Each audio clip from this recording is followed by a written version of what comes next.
The next panel is the Census panel, Counting All Kids.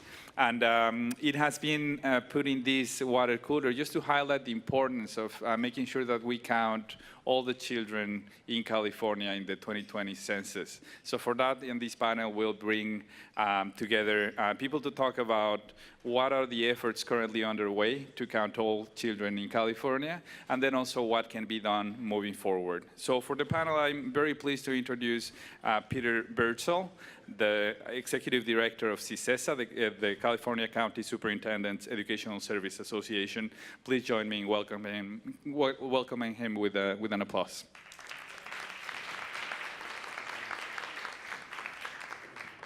Well, thank you very much. It's really an honor to introduce this issue in preparation for a panel discussion that I think will really result in a much deeper understanding for all of us about what is at stake here and what we can do to ensure a complete and accurate count.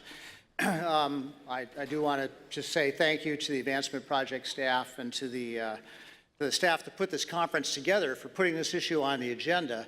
Seems like a lot of times we're racing to catch up with an issue, and having this issue in advance actually provides us the opportunity to work together, which is what we need to do to be able to make sure we get as accurate a count as possible. So the timing of this is fantastic.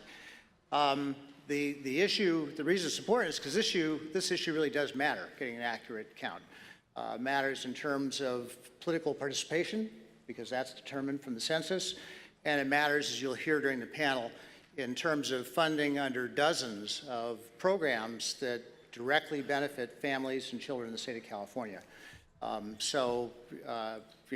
need to get an accurate count. The reason that's a problem is because historically we know that there are certain populations that are traditionally undercounted. Children from low-income families, African-American children, Latino children, homeless children. Overwhelmingly, those are the children of California. Those are our children. So, we need to work together to make sure that they get counted. I think most of us feel that's going to be even more challenging in an environment where there's this overhang of fear because of the policies and rhetoric that's taking place across the country. So the role of all of us is, both the organizations and individuals in this room, is, these are the, we're the trusted messengers that can communicate with those families and those children to indicate this is safe and it's important. So the value of this is to start that conversation so we can be working together, have the facts, why it's important. In terms of the county superintendents, I think you heard during the panel, well, first I should say the state has really stepped up on this in an extraordinary way, more than ever before, to help ensure that we get an accurate count. County superintendents across the state are already working with that committee to pilot some activities, and we are committed to working not only with all the organizations in this organization, but with also the school districts and the PTAs and the communities throughout California to make sure we get as accurate a count as possible. So with that, I think we're going to learn a lot. We are going to be sharing the information from this workshop with the county superintendents to start that information flow. As I said, we'll be working out, reaching out in counties across the state. But for right now, what I'm going to do is introduce John Doe Bard, who is the Associate Director of Political Voice, who will be the facilitator for the panel. And if I could also ask the panelists to come up and join us, we'll get started on the workshop. So thank you very much. So as mentioned, my name is John Doe Bard, and I'm the Associate Director of the Political Voice Program at Advancement Project California.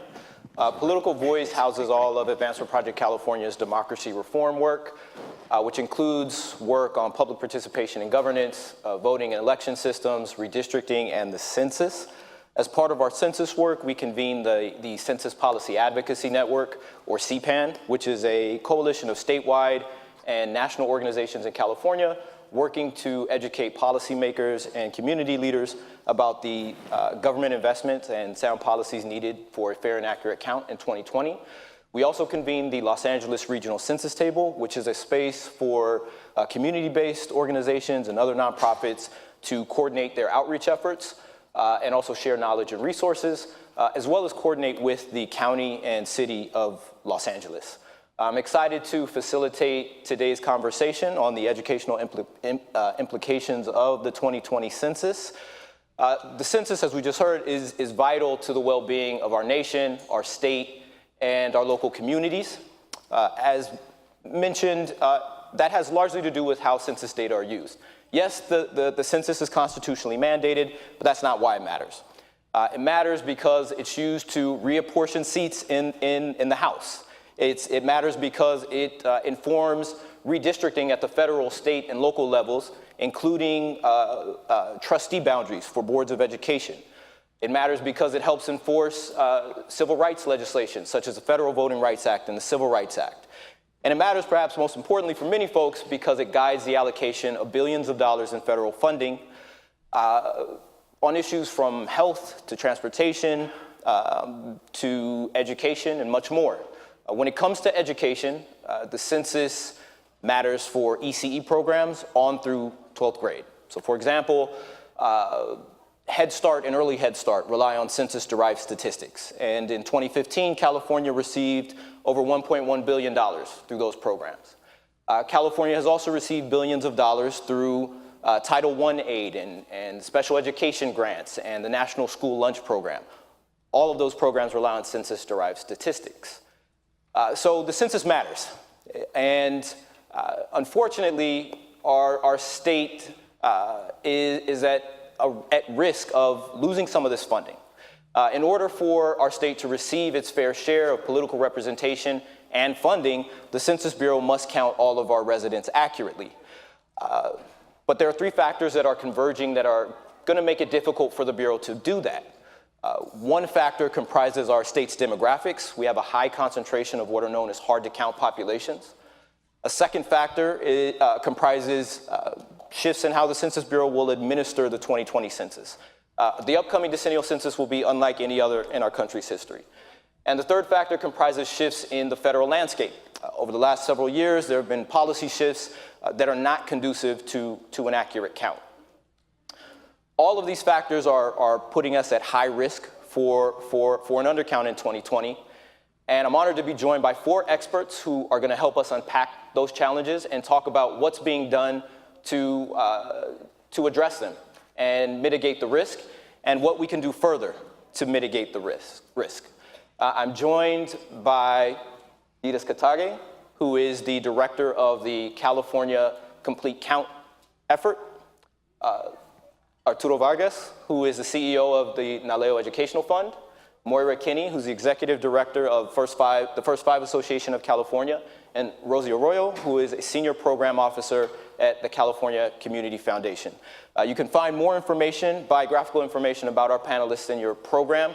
Please join me in welcoming them.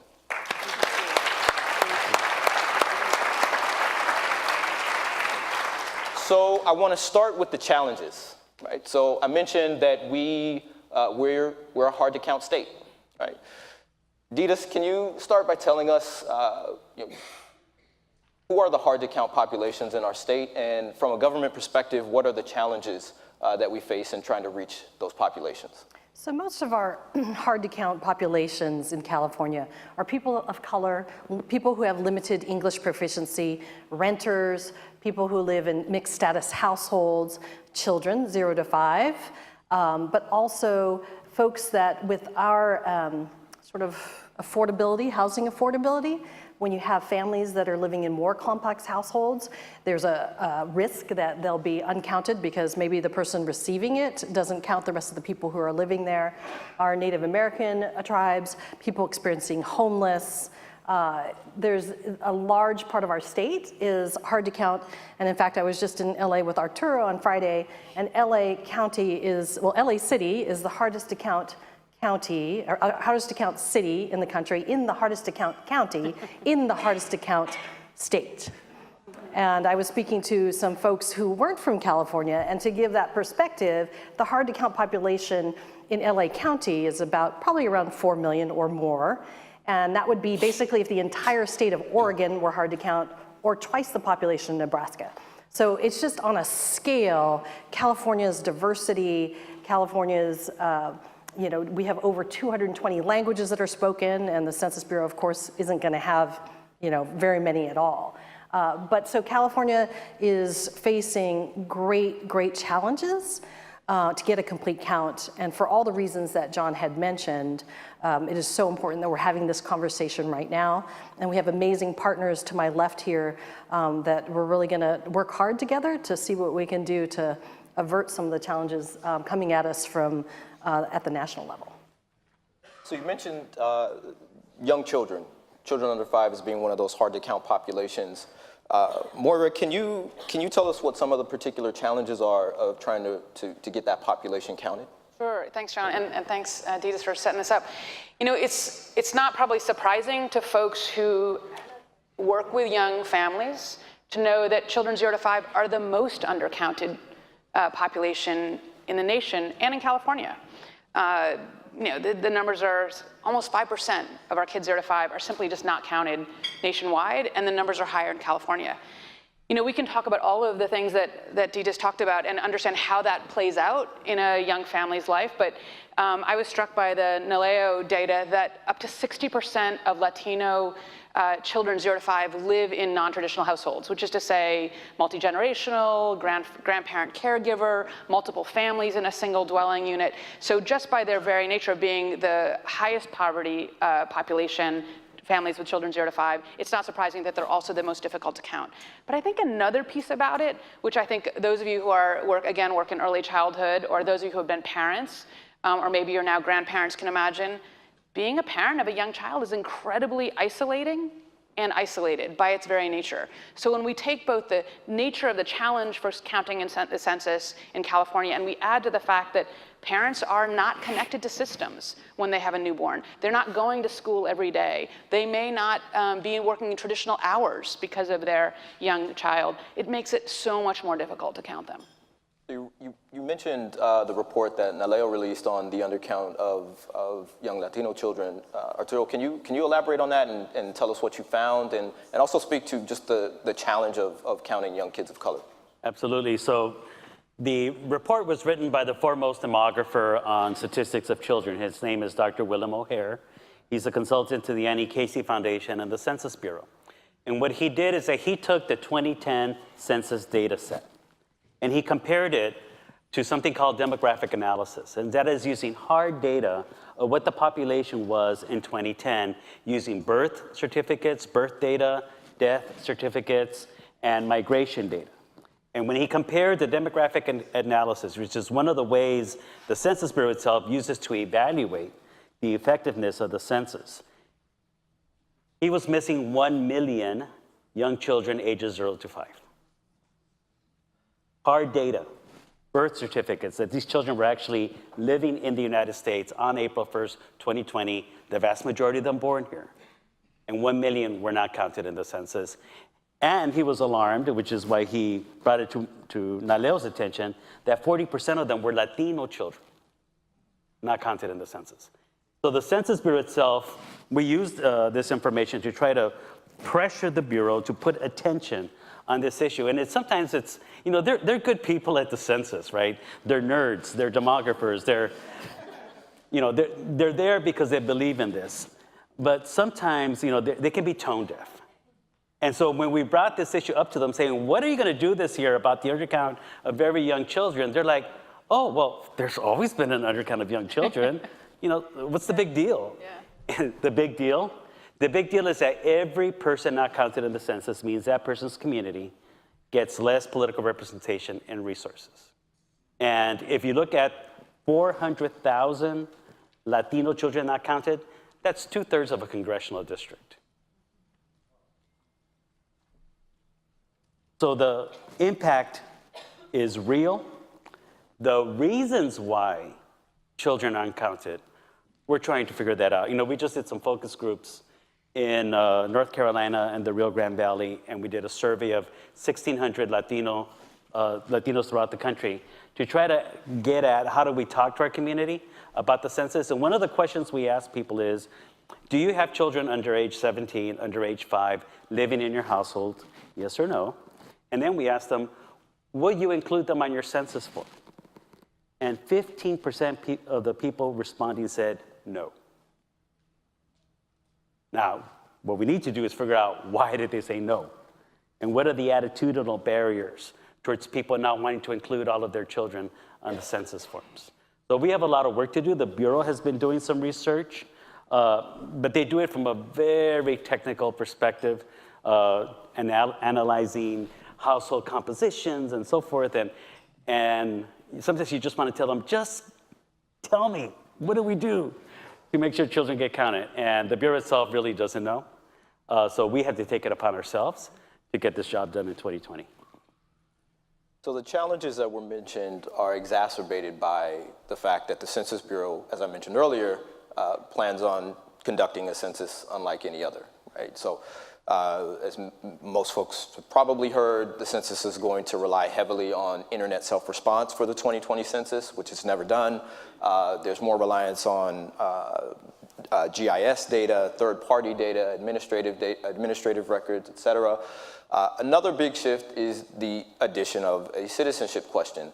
Now, this question has been asked, but it hasn't been asked in decades to all households.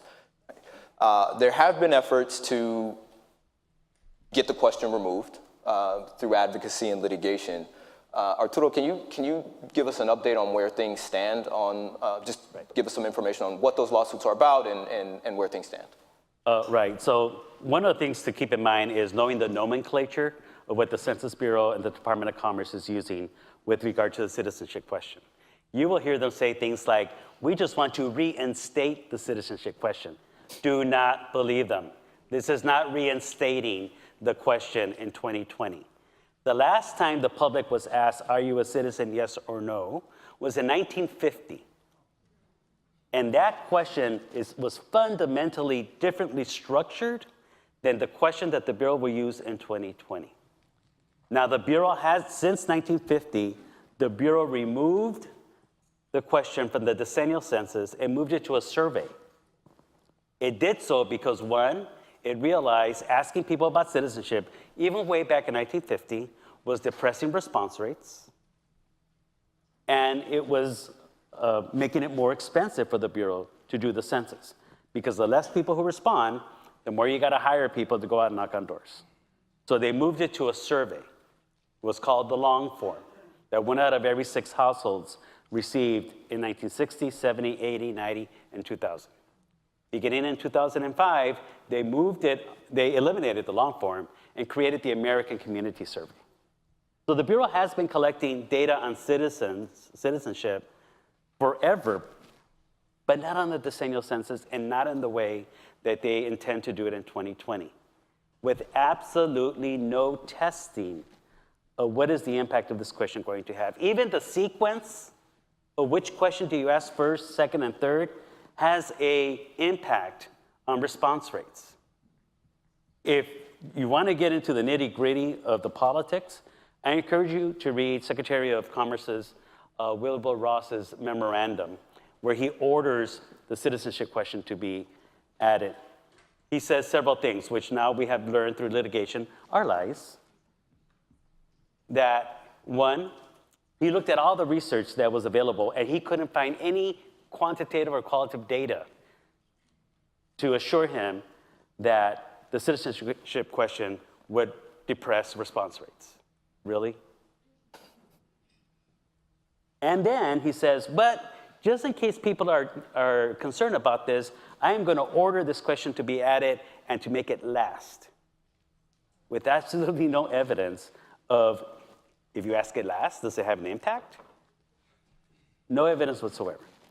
So what's happening now is that when I said that he lied and that he lies in the memorandum, we're learning that because in the litigation, there has been discovery where it turns out that it was not the Department of Justice that wanted the citizenship question added. In fact, they didn't want anything to do with it because they were too busy worrying about Comey, what was happening with the Comey affair. Wilbur Ross asked the DOJ, I need you to ask for the question so I can justify adding it, is what happened. And we're learning this in the New York lawsuit that is supposed to go to trial on November 5th. Wilbur Ross has been ordered to be deposed for the lawsuit. And the Department of Justice has asked for a stay by the Second Circuit. This is being heard in the Southern District of New York. The Second Circuit previously had allowed the deposition of the acting Assistant Attorney General for Civil Rights to go forward. That would have been the highest ranking federal official to be deposed in the lawsuit in 19 years. Now they're asking for the Secretary of Commerce to be deposed. And the Department of Justice is going directly to the Supreme Court right now, this week, to ask the Supreme Court to stop Wilbur Ross from being deposed in this lawsuit. There's a lot at stake here. And when we think of what is the motivation behind adding the citizenship question, and why now? Well, I can't guess at motivations. I can come up with a lot of good assumptions. If somebody wanted to make my community disappear, I wouldn't count them. I'd scare them. I'd try to do everything I could to make sure that they wouldn't fill out their census forms. That's the potential impact that's going to happen. And that's what's being litigated in New York, here in California, in Maryland as well. There's a tremendous amount at stake. I could go on and on and on, but I'll let others. So we absolutely cannot understand that the addition of that question in isolation. There's a lot that's happening in the larger landscape, especially when it comes to immigration policy. Rosie, can you, from an immigration lens, can you give us a sense of what the immigration policy landscape looks like, and what the potential impact that the addition of this question could have on families? Sure, and thank you so much. And I, just, building on what Arturo and my colleagues just shared, we are living right now in really unprecedented and really scary times in our community. We're seeing an administration that is doing everything it can to enforce very harsh immigration policies. We're seeing immigration enforcement skyrocket also at very unprecedented levels. And it is creating a lot of fear in the community. And we're seeing, and from a lot of our health and other community partners that are reporting that they're starting to see a decline in how people are accessing public services. CIPC, the California Immigrant Policy Center, and the Children's Partnership recently conducted a statewide survey. And what they found is that about 70% of providers reported that they're seeing children and parents, seeing an increased anxiety and fear and not feeling comfortable or safe going to public spaces and just carrying on with their daily lives and just daily activities. And that's really concerning because we're seeing this now. And what we know is that, time is running short. And, like Arturo was saying, there's a lot at stake in the community right now. And there's billions of dollars in the EC field. We already saw with the economic recession what the losses of precious resources that we lost as a field and what it took to recover those dollars over the last couple of years. And so now multiplying that by many times more is really going to just have very significant implications. And I did want to just read a quote that I came across in Politico. And one of the things they really elevate is that, the U.S. Census is the largest civic action undertaken by the entire country. And we know that it's a decennial event. There are critical decisions and resources that are allocated based on this census every decade. But we know we cannot count on Washington to get the job done. And we know that there's a lot happening to, create fear and deter people from participating. And so right now, also just, it's so critical for us to really be monitoring, be aware, and be informed of what's happening, because this is something that is not about a specific issue. This is really about impacting communities far and wide and impacting critical services, and that, we're all here working every day so hard to continue to preserve and provide to children and families. So we know a lot's at stake. We know there are a number of challenges we face. If we don't get this right, Moira, can you tell us what we stand to lose in terms of programs for children 0 to 5, and give us a sense of what the federal, state, and local impact would be if we don't get this right? Well, I really like the way, Rosie, you put it, which is that if we think about, I look at everyone in the room and those of you who I know and those of you who've worked within the legislature over the last, since the recession to rebuild the losses. I like the fact that you say, look, we've just accomplished this extraordinary achievement in getting back, what we had to lose from a bad economic times. And I know that everyone in this room watches the budget conversations every year and participates in them and wonders, when does the next recession come? In many ways, what's at stake right now is the best defense against the next economic downturn that we could imagine, because we know already that California is under-resourced from the federal government in critical early childhood programs like Head Start and Early Head Start, like WIC, like the Child Care Development Fund, and healthcare. And so when we think about the fact that we're already behind, and we spend a lot of time as an early childhood field and as a K-12 field, I'm sure as well, thinking if only we got our fair share from the federal government, and as a result, we work so hard with our precious California General Fund resources to make up the difference. This is an opportunity to not have to play that same game during the next recession. This is an opportunity for us to sort of do that civic action, be on the front line, and make sure that we have our trusted messengers, I know we're going to talk about that, out there counting families, signing up, and understanding this is the most important budgetary move we can make in the next year.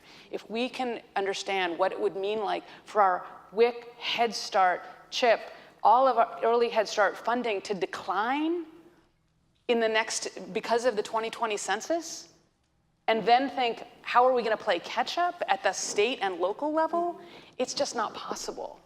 And so I actually have been thinking, didn't do the numbers, Arturo, but I think what would have happened if we hadn't been undercounted in 2010? How much further ahead, how many more spaces would we have if we had not been undercounted 10 years ago? So it's been really, I think, a call to action that you have made, both DTIS and the Census Policy Action Network, to think this is an opportunity to think about it in those terms. Why should we go out and try to figure out how to restore state budgets and local budgets when we can do this with federal funding right now?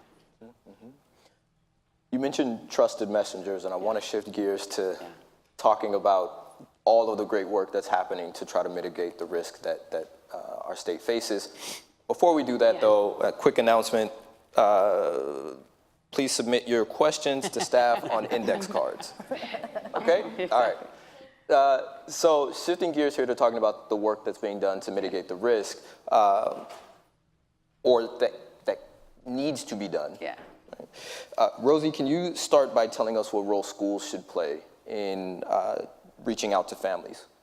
Yeah, I think, it's, having trusted messengers and organizations that are really rooted in community, know the community is going to be really critical because of everything that's been highlighted, already in this even conversation, is that, people are really scared. And the last thing, and people who they want to talk to is somebody from government. Because of the fear that is being caused right now in the community, people are afraid that if they share any public information to any governmental agency, that it's going to be used against them eventually. And we're already seeing that with, people trying to access like WIC and other public services, and how people are now disenrolling from these programs because of that fear. And so we do have a significant challenge. And I think educators are very strategically positioned to help build that drumbeat and urgency in the community, start building awareness. And I think, a couple things that educators and schools can do is, really creating safe environments. That is so important for communities to know that they can go to a school, feel safe, that they can go and speak to somebody that they trust. And so cultivating and really nurturing those environments now is going to be important, especially as census outreach efforts continue to build up. I think the other is, partnering with other community organizations. There is no need to reinvent the wheel. There's a lot of expertise and a lot of resources in the community. It's just more, how do you ensuring you're tapping into these resources and providing them to the families. There's a lot of organizations that are doing Know Your Rights workshops, because it's also about empowering community with knowledge about what they can do to protect their rights and protect their children. The other, I would say, is really also partnering with organizations to provide training. training to educators. Californians Together has been doing a lot of great work, and I know many others have, but one of the things I know that they've been doing is they created a curriculum to train school administrators and educators about ways that they can support immigrant children, refugees, and families. And that has been, I know, something that's been a really great model that has been expanding across the state. I think, other efforts is really just, if you have a parent center, is your parent center a welcoming center? Do you have resources there? Do you have a referral network? Are these resources accessible to community? I think that just, CCF was also part of the 2010 outreach census efforts. And, one of the things that I've now had the pleasure and privilege to be at the foundation for now almost 11 years. And I remember when we were engaging in the 2010 census and seeing the work now, it's amazing because there has been a lot of infrastructure that has been created thanks to the leadership of people like Arturo Vargas, Naleo, like many organizations. Advancement Project played a critical role also in providing space and coordinating with data. And so I really feel that right now, building on what happened in 2010, there's been a lot of infrastructure building, and I think this is really a call to action for all of us to see how do we galvanize our resources, and I know that everybody's very stretched, everybody is, and it's the same thing with immigrant rights organizations. I always see the same frontline organizations that are doing the citizenship work, that are doing the legal services, are also working on the census, are doing the voter engagement, are the fast, rapid responders,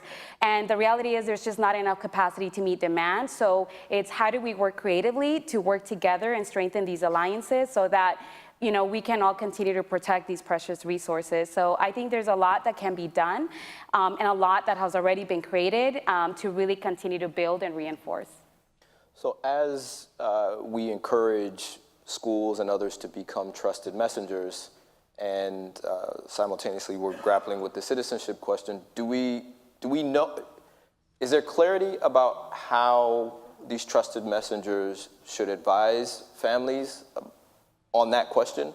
And this is for any panelists to respond to, or is that to be determined? I'll take that. One of the problems with adding this particular question at the very last minute is that the Census Bureau is not prepared to carry out a census that includes a citizenship question. Okay? The 2020 census, as it will be implemented, if the Department of Commerce has its ways, is going to be fundamentally different from what the Census Bureau has been planning for the past 10 years. As a result, for the past now 2 months, no more, March 26th was when this decision came down. Since March, the Census Bureau has been scrambling to answer exactly that question. What will be Census Bureau policy if a form is returned incomplete with that question left blank? We don't know. I asked that question point blank of the acting executive Census Bureau Director, Ron Jarman, at the NALEO conference in June. And he said, we don't know, so we have established a working group within the Census Bureau to answer those questions. So honestly, we cannot tell our community yet, this is how you should approach the question. We should not be telling them, oh, just answer yes. Or we shouldn't be telling them, oh, just leave it blank, because we don't know what the consequences will be.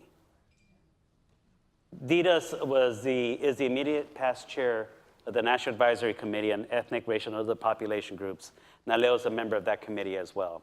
We issued a recommendation to the Census Bureau at our meeting in June, recommending the Bureau establish a policy that if a form is returned, generally complete, but with that question left blank, that the Bureau should not do non-response follow-up to that household. In other words, don't send an enumerator to knock on the door to try to get those answers. The Bureau responded just, was it this week? I guess yesterday. Sent us a response saying, your recommendation is rejected. The Census Bureau has an obligation to collect all the information on the census form. And if a form is left incomplete, that household just increases its likelihood of being visited by an enumerator. Okay, that's what the Census Bureau told us, the National Advisory Committee.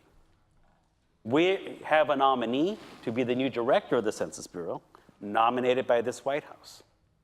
Tomorrow will be his confirmation hearing. I know the senators are going to ask him about his views on this question and other very important things about the census.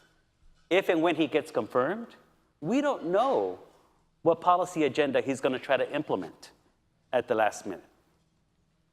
So honestly, what we should be telling our folks right now is how important the census is. Once we know exactly what we're dealing with, once we know if the litigation was successful, once the form absolutely has to go to print, which we're being told will be June of next year, once we know exactly what we're dealing with, then I think we can start answering that question. How do we advise our community? But right now is not the time to create panic, to scare people. Right now really is the time to start empowering our community to understand the power of data. Related to that, can you speak to what the protections are? So can census data be used to inform immigration So authorities? Title 13 of the US Code prohibits any census employee from divulging anybody's personal information, and up to penalties of 5 years in jail, federal prison, or a penalty of $250,000. So if anybody shares, any Census Bureau employee shares anybody's personal information, right? So they cannot reveal that Arturo Vargas marked that he was male, Mexican origin, a citizen. They can't reveal that. But what they are able to do then is to bring all those statistics together to publish them. And in a way that personal information cannot be figured out. And that's something we're still trying to figure out from the Census Bureau. Because if they publish some of this information by the census block, and we know how many men, how many women, how many people by age group, how many Latinos, how many Asians, African Americans, whites in that census block, and we also know how many are citizens and not, at that level, maybe somebody could figure it out, someone's personal information, which is why the Census Bureau right now is trying to answer the question, how are they going to publish this data in a way that anybody's personal information cannot be found out? And we still don't know. Thank you. Am I scaring you? Yeah, exactly. Yeah. This is a scary thing, folks, but there's so much at stake. We can't take this lying down. Yeah. It is scary. I do want to reiterate that there is a lot of work that's been done, though. A lot of work that's been done. And still a lot of work that needs to be done, but a lot of work that has been done over the last year or two. Ditas, can you tell us what the state is doing to support educators, what the state has done to date, and what the state plans to do to support educators? Sure. So this will be my third decennial census in this role, working for each governor. And what I discovered in 2000 was they had a census in schools program, but it was ill-created. And it wasn't built for teachers to be able to use it. And then 2010 came around and they didn't make the improvements. And so we did some stuff at the state where we said, let's go look at the curriculum that we're using in California schools, and can we do something that they could use? We didn't have a lot of funding in 2000. So fast forward to 2017, and we got some early dollars from the legislature. And I said, you know what, I really want to make sure we work with teachers and with folks that do civic engagement and curriculum and pilot pacing guides, create something from our California teachers that actually can be used by teachers. I mean, it's pretty simple, right? But Census Bureau, they're way over in DC and they just miss the whole point. So we started to fund the Sacramento County Office of Education and their civic engagement program, as well as partnering with LA COE, and then we'll be doing a pilot in Fresno. And we took 5th, 8th, 11th, and 12th grade. And people were like, why'd you choose that? And I said, well, at the time I had an 8th grader, but I also know that in 5th grade, they're looking at, state studies, and in 8th grade, they start to do US Constitution, US history. And then again, in junior year, 11th grade, they do US history. And then in senior year, they only get 6 months of American government, right? Like only 6 months. These are like 17-year-olds. They're gonna be voting. They are, students, teachers, parents of students, you guys are really the guardians of our democracy. And we should be asking more in terms of the curriculum. My daughter in 8th grade, she said, Mom, look, we talked about the census today. I said, really, what'd you do? She said, it was a glossary word. And right? And that was it. And she said, and then all my 8th grade friends were like, I'm not filling that out. And I said, what did you do? She said, I got up on my soapbox because she's been, she's my kid. And she said, you need to fill it out. And, you give more information on your BuzzFeed, are you a Huffle, which house are you in? Then they're asking the Census Bureau. And it's so important for our public schools, so important for all these different things. So she's a key trusted messenger to her other students. Yeah. But if you think about limited English proficient households, often those students are the ones that come home and fill out those forms. So we're doing that pilot, which we'll be rolling out, but we're also doing a visual arts and performing arts pilot that we had funded something back in 2010 at Crenshaw High School. They had like a digital media academy. And back then, Sony had the big old cameras. Now you can pull out your iPhone 8 and shoot just the same quality. And these kids got together, we gave them some background about the importance of the census, and they did their own sort of public service 90-second commercials about why it's so important. And then we had the director of census come out, and we did a whole red carpet viewing and awarded them sort of, Academy Oscar awards. But I was like, wow, why can't we do that across the state?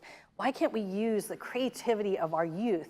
I mean, they like to do memes. I guess that's like a verb now, meme, make a meme. They like to do videos. They like to be with their YouTube stars. This energy of our youth is exactly what we need to tap into to make sure that this data void that's out there right now, if you go onto YouTube and you type in, how do you fill out your census form, there isn't any good information out there. And the problem with there not being is the people who don't want us counted are going to put misinformation up there. So yeah, it's pretty scary about what we have to combat. We didn't have to combat social media this time around, but I'll tell you, students, they are the trusted messengers to their parents who may be really, really hard to count. On campus, because it's online, you can open up those parent resource centers and find that safe place that Rosie was talking about. So in terms of what the state is doing, in 2000, we had $24 million. In 2010, as Moira mentioned, we had like the sort of global financial meltdown. We only had $2 million. And this time around, the governor and the legislature has committed an unprecedented $100 million for census outreach. Let me repeat it, $100 million. No other state is doing that. In fact, at the US Census Bureau, for their advertising and partnership, they're putting just a little bit over $400 million, and we're already at $100 million. So because we're doing this because we understand the return on investment, we understood it in 2000, we understand it in 2010, and we are not going to leave the fate of our state, of our communities, to the national government to do that. Can you, so will any of that, it's great that the state is making that investment, and it is unprecedented, very significant. Can you speak to, say a bit about where it'll go, what types of outreach it will support? Will schools receive any of that funding? And if so, when should they expect to receive it? So our strategy is really based upon the success we had in 2000. We had 24 million, and we did an air game and a ground game, and we ended up outpacing the entire country in terms of mail response rate.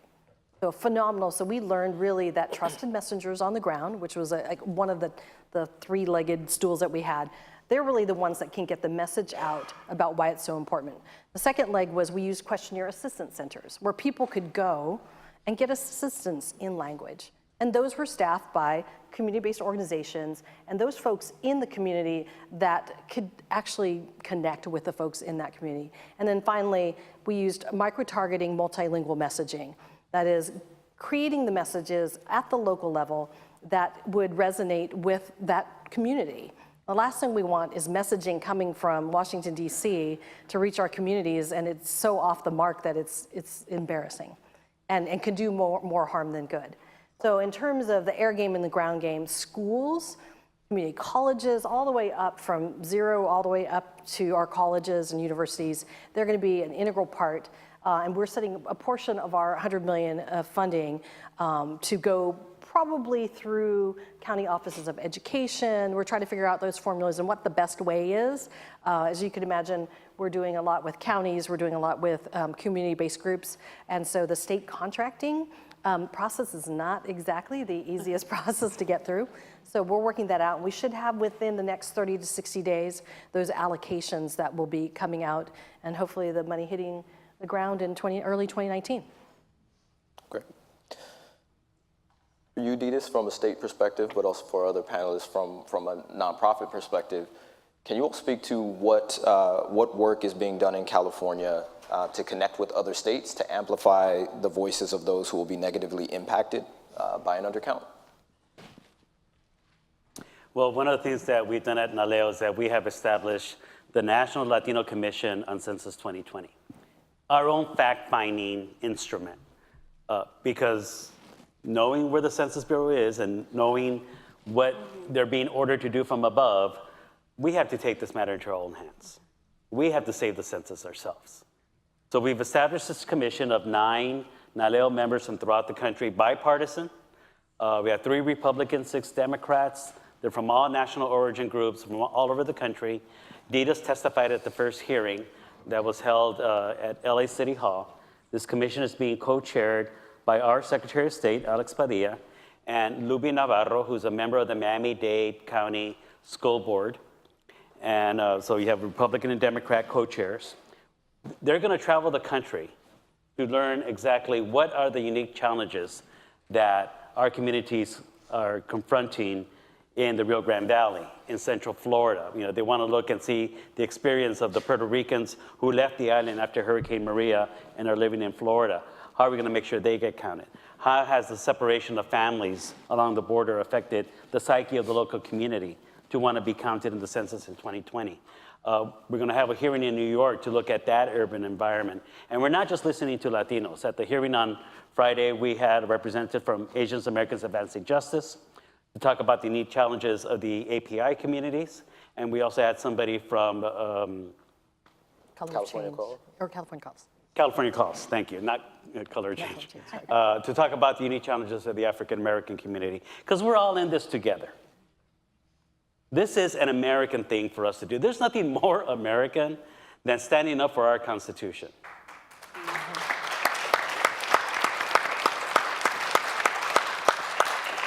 And when our Constitution is being undermined, turned on its head, Americans need to stand up and take matters into their own hands.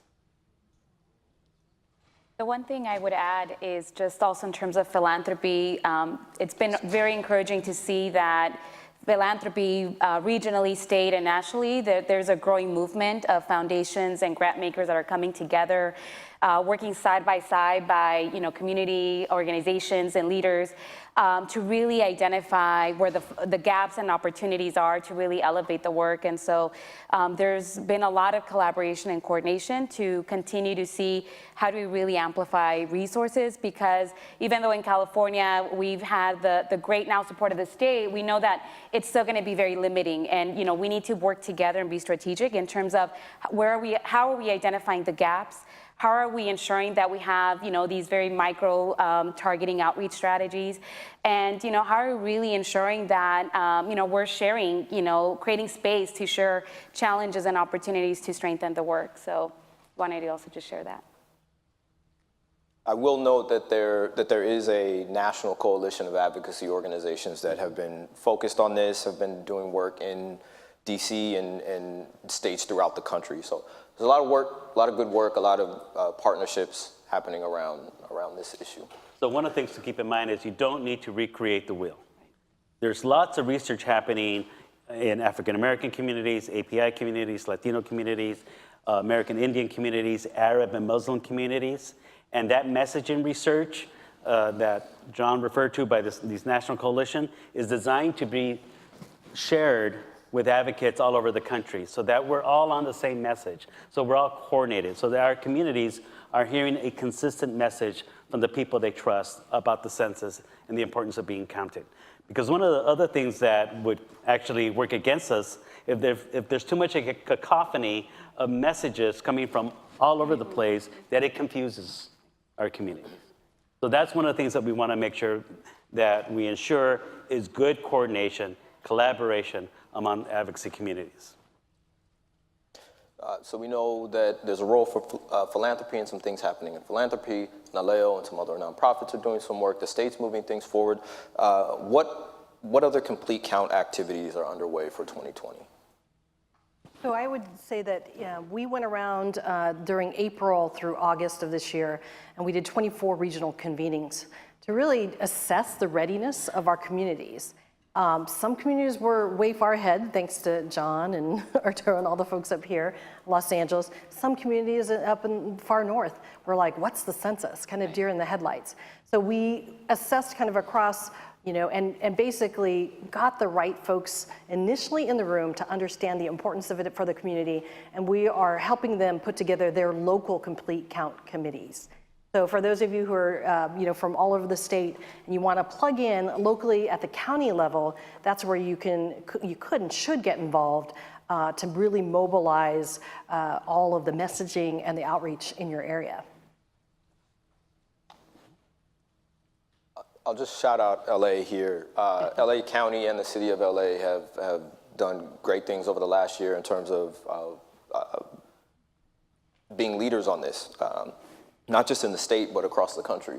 I think the first government entities to form their complete count committees, right? And have their meetings. Yeah, and have their meetings, and they've reached out to the nonprofit community, they've reached out to the philanthropic community, and so they've really been great at trying to coordinate efforts, planning efforts, and they've been a joy to work with so far. So that's been great.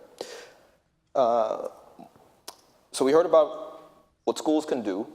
Moira, can you tell us what First Fives can do to support a Thanks complete for asking. count? I will say, unlike many of my colleagues up here on this panel, I can't say that First Five had a 2010 decennial census plan, but we do now. I think, first of all, it's really important for us to work together to both understand, on the one hand, the power of counting 0 to 5-year-olds and the desperate need to do so. And on the other hand, for all of the partners who are working with complete counts, both at either the county or the state level, to understand that most of our families of children 0 to 5 are not connected to the kinds of systems, which is to say K through 12 schools or other institutions that will be receiving resources or directly channeling resources from the state.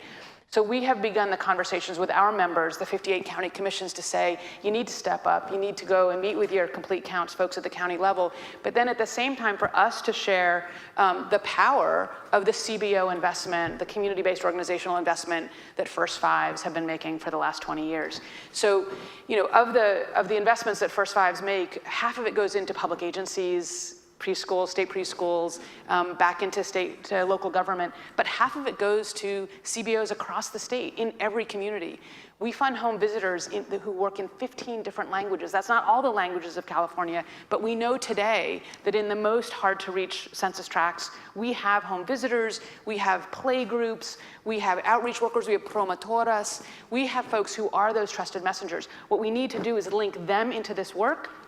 They are isolated themselves, they work in very sort of community ground, grassroots sorts of ways, and we need to connect them into these systems that are being built around schools, around sort of those other community institutions. So our goal is to share those micro-targeted messages, help advise what a micro-targeted message needs to be, not just for, I love the idea of an 8th grader or an 11th grader who's able to bring that message home, but how do we get that message so that it's understandable by a 21 or 22-year-old first-time mom or 19-year-old first-time mom who's super isolated? How do we help her and her extended family understand the power of the census? So we're looking over the next 6 months to build up our ground game, to be engaged and to be part of the county counting in April 2020. Great. Arturo, you've touched on some of the work NALEO's doing, but there's a lot more that you're doing. Can you share more about what NALEO's doing to ensure that Latinos, and particularly Latino young children, are counted? And also speak more broadly to what work or role that nonprofits can play. Right, so we're approaching this issue from all angles. So we have an office in Washington. We've been following the policies on this. It's an evergreen issue for NALEO. We work on the census every single year, not just in the years that end in 8, 9, and 0. Because once we're done with the 2020 census, it's time to start planning 2030. And believe it or not, I'm already part of meetings about what the 2030 census can look like. And the reason those meetings are so important is because those of us who are in these discussions are convinced that the institution of the Census Bureau is being placed at such risk that the next census is going to have to be dramatically different in order for it to work coming off of 2020. That aside, so we're working on this all the time. So there's policy work, there's a watchdog role that we're playing, holding accountable the Census Bureau. Yes, we're partners. Yes, we're a national partner. Yes, we're going to be a trusted messenger. But ultimately, the responsibility of doing the counting is the Census Bureau's. And so we have to hold them accountable, make sure they hire the right people in the right locations, that they put the resources where they're most needed. So there's an advocacy role. And then we're doing our own research, messaging research to figure out what are the messages that we should be communicating to our community about the importance of the census. One of the things that I thought, and this is why research is so important, that a resistance message may be helpful. If we tell people things like, the people who want to deport you are the same people who don't want to count you. I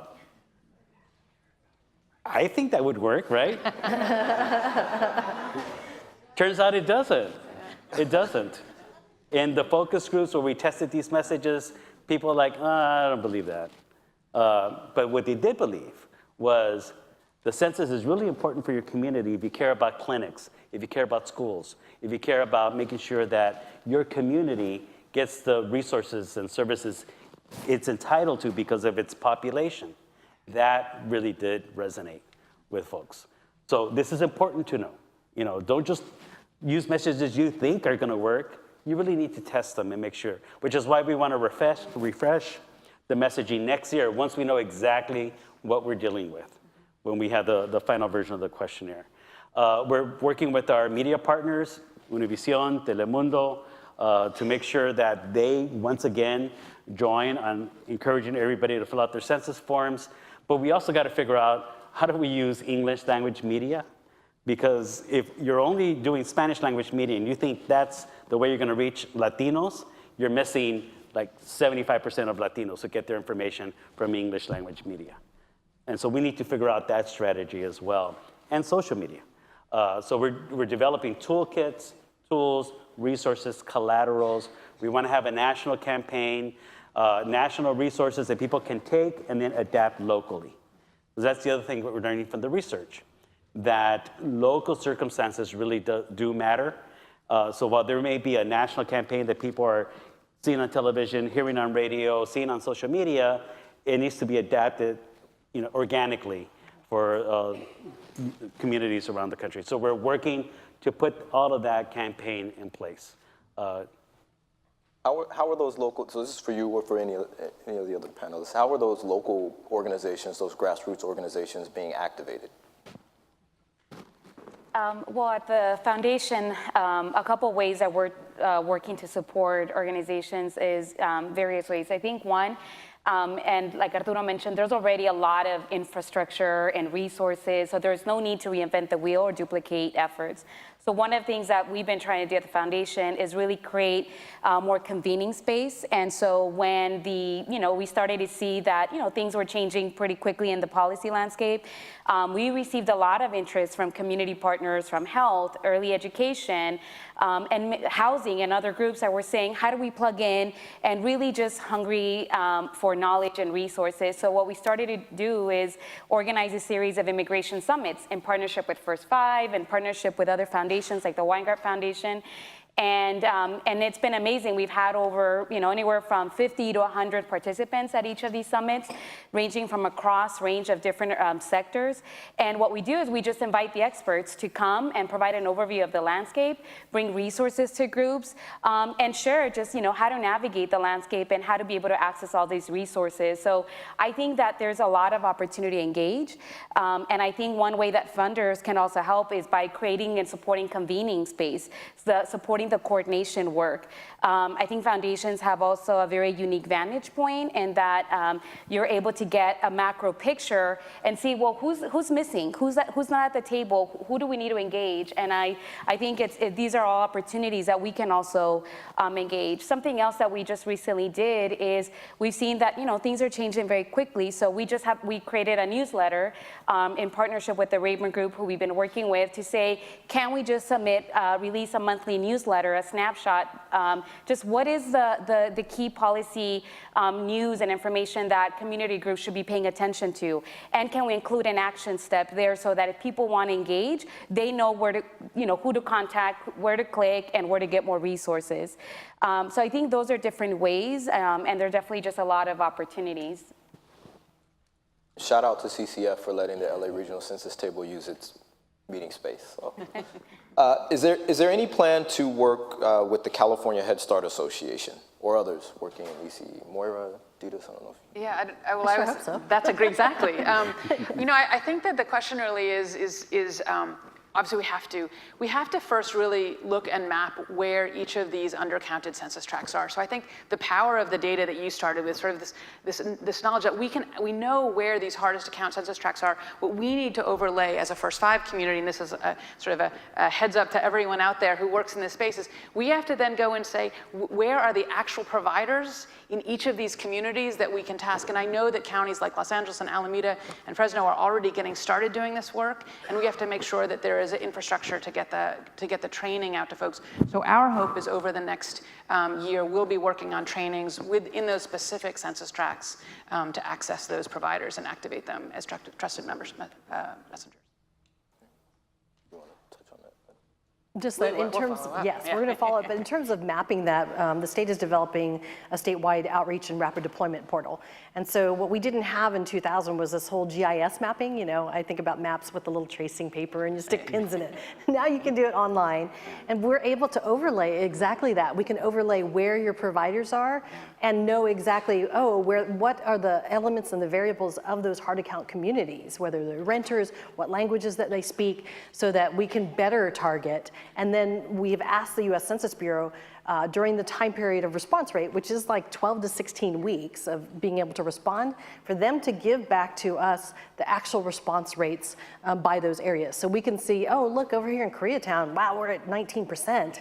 We should be, a lot higher than that. And we can say, who are our messengers we have in there? Is there, a Head Start? Is there, an organization? Is there a Korean minister that we've been talking to over 2019 that can put it in his Sunday sermon? So that's really what 2019 is about, is understanding our hard to count folks in our communities, understanding who the trusted messengers are, mapping those so that we can be flexible should crazy stuff happen next year at the policy level. So we can be agile and be able to really deploy quickly. Can I just make a plug for something else? The kind of investment from the state for what is essentially community organizing is rare, right? Yeah. This never happens. So how can we use this moment to really strengthen our communities for the long term? All the work that you're talking about, mapping and figuring out who are the resources in these hard to count census tracts, how do we then emerge from 2020 better prepared to serve our communities overall in education, in healthcare, in naturalization, in voter registration, in voting, in civic engagement? We should really be looking at the census not just as an end, but as a means to make sure that we're serving our communities and moving our community, our state forward. And I think California is uniquely positioned to be able to do that because of the investment from the public sector, the foundation sector, and the resources we have in our human capital in this room. Oh, that's fantastic. Thank you for mentioning that, because that's absolutely right. We need to be, especially, so for those folks that are concerned about traditionally marginalized populations, populations that have been politically, socially, and economically marginalized, those folks should be taking a movement building approach to the census. Yes, seeing it as a short-term, issue-specific program, one where we're trying to get an accurate count, a complete count, but also looking at it long-term and thinking about how we can use the census to build out a movement so that folks working on issues that impact those traditionally marginalized populations can move from the census, to redistricting, to a number of other issues in health, education, and so on. So we absolutely need to take a movement building approach to this. No, I agree, because Arturo, this will be his 4th, and this is my 3rd, and it's like we have to, you know, started when he was 4, but it's like we're rebuilding all over again. And it's exhausting, but because of all of the groups and the partners that we have, that energizes me to say, yes, we're gonna do this, but this time, we're gonna make sure that it sticks. We're absolutely, you know, Dr. Doe Bard and I had talked about, let's build that social movement infrastructure, let's partner. We have that opportunity. We've got, we got all of 2019 to really lay that groundwork, whereas in 2010 and 2000, we were running, we were like building the plane as we were flying it. So I think that's a great way to look at it. So as we close, I want to ask each panelist to tell the audience, so for the advocates in the room, what should they be thinking about right now to prepare for an accurate count? And we can start with Rosie. Thank you, John. Well, I think that, there's definitely, this is an unprecedented time. It's a very scary time, and I think, if everybody in this room can leave today really feeling like there's a call to action and really think about what can I do to bring back to my community to elevate this issue, I think that would be a huge, important, thing to take away today. And I really also just want to take Dita's, your comment about guardians of democracy, and I would say, let's all take that charge and really see ourselves as those guardians of democracy, because I think Arturo and everybody here also touched on that. And the other, I guess I would just say that, this is really a civic engagement opportunity, and I just also want to emphasize that because there is a lot of infrastructure that is being created. There's a lot of work also happening at the local level to institutionalize systems change work. And I think it's really just, thinking about how do we maximize to really cement the work and not ensure that we're building on this so that, 10 years from now, we're stronger as a movement. And then just finally, that this is not a one-siloed issue or opportunity. Think of what's coming next, and we have the November election. And so making sure that everybody goes out to vote and telling your neighbors and anybody who can and has that right to ensuring that we are encouraging and also doing our part to get other people to turn out to vote. Fantastic. Well, I would say in many ways, this is the moment that the early childhood system was waiting for. We are movement builders at heart across early childhood. We are in the Capitol, we are working in our communities, we are building systems, and we're reaching really hard to reach families every single day. And what makes me really sort of inspired, as scared as I did get for a moment with you, Artur, the inspiration for me is knowing that in every community across the state, there is an early childhood system being built from the ground up with parent voices, with parent perspective, with parent power, and that's what we're going to leverage to make sure that we are the best counted state for children 0 to 5 in 2020. I just know we can do it. I would say we should have clarity that the census is fundamentally about equity and about equality. It is the only thing that government does in which each of us truly is equal. Whether you're a child who's 2 months old, or you're 80 years old, if you're poor, if you're super wealthy, if you're homeless, if you're gay, if you're straight, the government counts you equally as one, and it should count you equally as one. And if it doesn't, that's where inequity and inequality gets introduced into society every 10 years.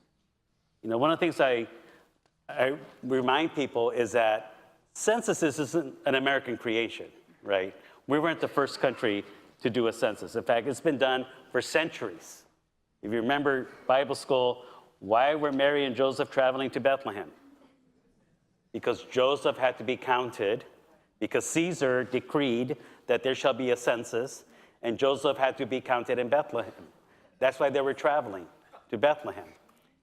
But governments use censuses to control the people, to tax the people, to know where they are, to control them. Our census is the people's census. Ours is the only census where the government counts the people for the purpose of distributing political power. If we allow the census to be what it's supposed to be in this country. And that's how we got to stand up and we have to save it.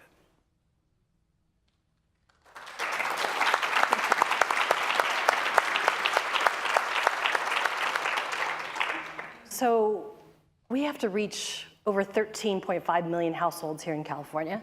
Over 40 million people need to be counted.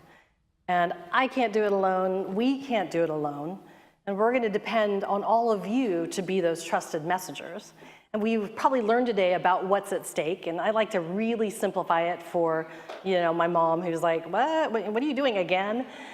Is that on April 15th every year, what do you guys do?